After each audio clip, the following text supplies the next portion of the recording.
Well, so my story is a little different. Well, and I keep saying that, but everyone's story is different. That's been the amazing thing about this group is when you begin to hear everyone's stories, and then you begin to realize that people don't behave the way that we're taught they should behave.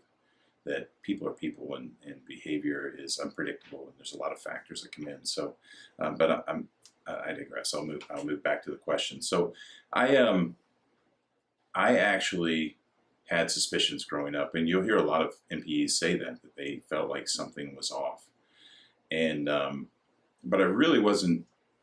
I didn't really know this was it, but I had an idea. So there were jokes about that I was adopted, where I would ask my mother growing up, "Are you sure I'm not adopted?" And it was always done in a joking manner, and there was always a circumstance behind it. So it wasn't like I was really in tune what was going on, but my intuition was talking to me. I just didn't realize that's what it was.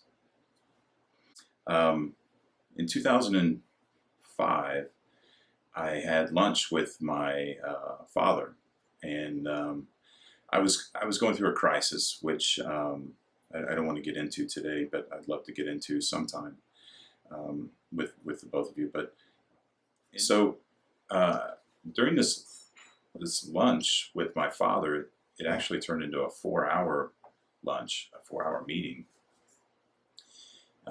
That meeting is so impersonal. It was my father and I connected on a level we had never connected on before during this lunch.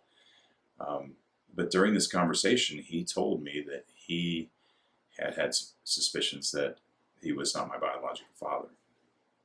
And you, yeah, so there's a lot of conflicting emotions with that, right? I mean, first of all, you just dropped a bombshell that changes everything. But he's the one that told me, and that he had suspicions. So then there's that element, trying to work in, this is my father, and we just connected on a level we hadn't connected before. Now he's telling me he's not my father, but then I'd always known, so I'm like, well, I'm really not surprised, because so it was just a whirlwind of information, and I was dealing with a lot of personal stuff at the time that was in itself life changing, and so it's just another piece of information to roll into what was going on. But with what I was going through at the time, if you can believe this, it wasn't nearly it wasn't up there on the importance scale. It didn't rank with things I needed to deal with at the time. Yeah, so he actually agreed to a DNA test, and really suggested it. He said there's a lot of, and this was 15 years ago, so there was a lot of medical reasons, because of medical history and that kind of thing. It really wasn't so much. My father was also adopted, and he didn't have anything to do with his biological family, even though he knew who they were. My grandmother, his mother, remarried, and my grandfather adopted him. So I don't think it was anything about the connection of finding my family, but he supported the fact that I should know from a medical standpoint, a historical standpoint, the truth and who it was. But yeah, yeah, it really began to show me who he was. I had never really gotten a chance because we weren't close, and he was dealing with fighting his own battles in life while I was growing up, and it was the first glimpse of what an amazing person he truly is. So, for that reason, and some other reasons, I decided not to do a DNA test for the simple fact that he said that he would. I didn't want to, and I know that may not make sense to a lot of people, but I felt like it was the respectful thing to do. Right? Yeah.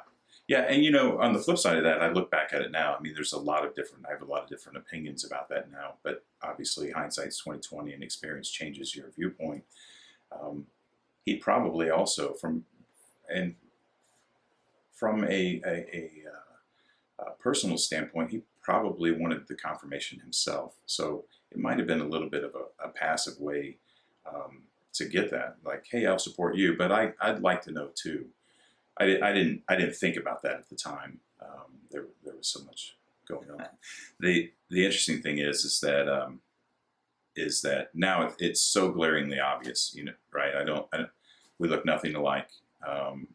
He's 6 foot, dark hair, brown eyes. He's a bowler and a mechanic, and I'm 6'5" and blonde hair and blue eyes, and I was an athlete and a musician. Like, right? I mean, we couldn't we growing up, we always struggled to find something in common, which negatively affected my childhood because as a child, you want to emulate the people that inspire you the most, and I didn't have that. I didn't have any of the same interests he did, and now it makes sense. So it's as an adult, it's really settled all that, and I'm getting ahead of myself. But this whole thing has really brought he and I a lot closer, and in a strange twist of irony here.